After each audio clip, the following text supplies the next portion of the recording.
I don't remember exactly the record the honorable member is referring to.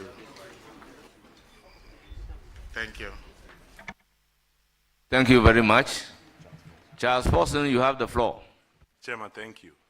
My good brother secretary, my concern is about the Volta coastal belt, how to protect it. Do you have any plans for that, please?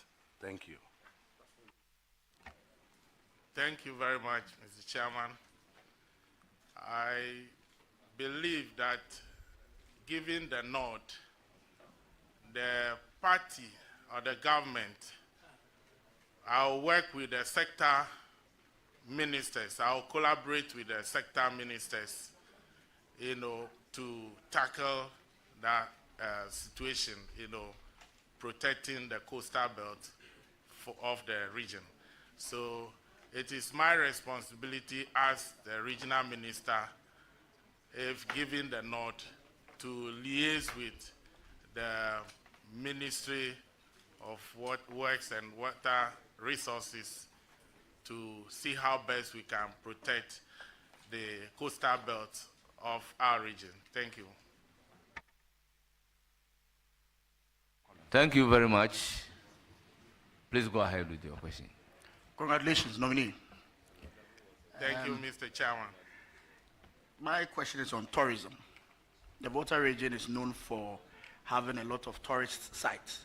How do you intend to promote tourism within the Volta region? Thank you very much, Mr. Chairman. It is true that Volta region has a lot of tourism potentials. Taking Blue Waterfalls, taking Vedakba Crocodile Resort, taking Atafi Mocking Sanctuary, and even the topography of the region itself is a tourist attraction. Fortunately, we have our Honorable Member of Parliament for Ketu South, Honorable Abla Jifar Gomashi, who is going to that ministry.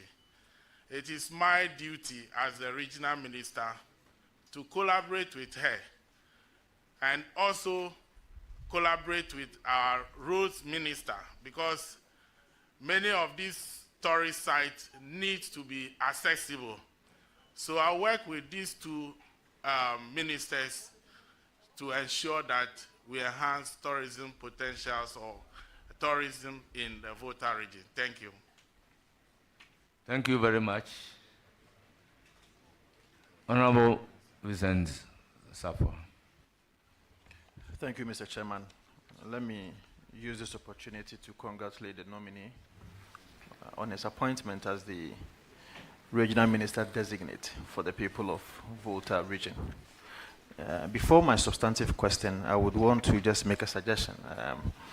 I just had a quick perusal of your CV, and I see that you have 2 referees, with 2 referees, one from the GIJ, the former rector, and the second one from the Institute of Local Government Studies.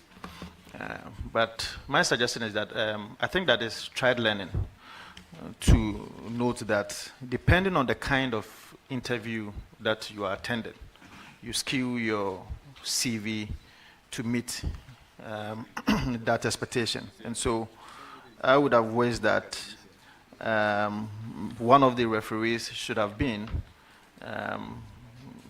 your national executives or anybody from your political field. I think that would have helped, especially because of this kind of vetting that you are coming. But my substantive question to you is that when it comes to the management of the local assemblies, it seems that resources that goes to these assemblies are limited, especially because these resources are the only kind of resources that emanate from the government to the local assemblies. I have been a deputy minister for local government before, and I know what internally generated fund could do to assist the local assemblies. the local assemblies are answerable to you directly. What can your office do to make sure that you boost the internally generated fund in the various districts in your region? Thank you very much for the question, Mr. Chairman. The first one on the referees is well noted. Then, on the local assemblies, I see the district assemblies as the shock absorbers for the central government, either politically, economically, or participatory democracy. I have been a district chief executive before, and one of the things that I will encourage the assemblies to do is to build their capacities, especially in the area of planning, budgeting, implementation, and evaluation. If we are able to do that, and we have district chief executives who are, people who take initiative, people who think outside the box, I believe strongly that we'll be able to improve on the internally generated funds in the assemblies by encouraging them to have revenue register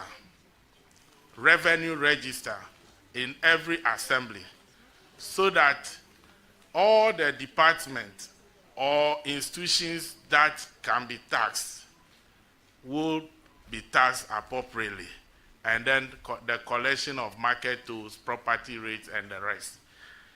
Because many of the assemblies do not have the capacity to collect the revenue. That is why some of them even privatize revenue collection. So it is all about capacity building. Thank you very much. Well, just my last question.